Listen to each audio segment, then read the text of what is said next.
আসসালামু আলাইকুম এভরিওয়ান। ঈদুল আজহা যতই কাছে আসছে ততই জমে উঠছে দাপুনিয়া বাজারের গরুর হাট। আজকে আমরা চলে এসেছি এই ব্যস্ত গরুর বাজারে, যেখানে সকাল থেকেই চলছে গরু কেনা বেচার ধুম। চারদিকে মানুষের ভিড় আর গরুর সারি দেখে বোঝাই যাচ্ছে ঈদের প্রস্তুতি শুরু হয়ে গেছে পুরোপুরি।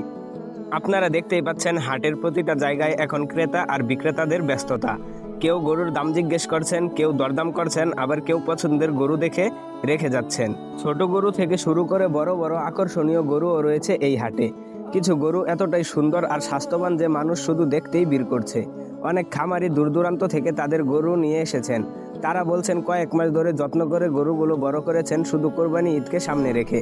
কারো গরুর ওজন বেশি, আবার কারো গরু দেখতে অনেক শান্ত আরো সুন্দর। হাটের পরিবেশটা এখন একদম উৎসব মুখর। ছোট ছোট বাচ্চারা গরু দেখে আনন্দ করছে, কেউ ভিডিও করছে, কেউ আবার ছবি তুলে স্মৃতি হিসেবে রেখে দিচ্ছে। পরিবারের সবাই মিলে গরুর হাটে ঘুরতে আসার মধ্যেও একটা আলাদা আনন্দ কাজ করে। দাপুনিয়া বাজারের এই গরুর হাট প্রতি বছরই অনেক পরিচিত এবং জমজমাট হয়ে ওঠে।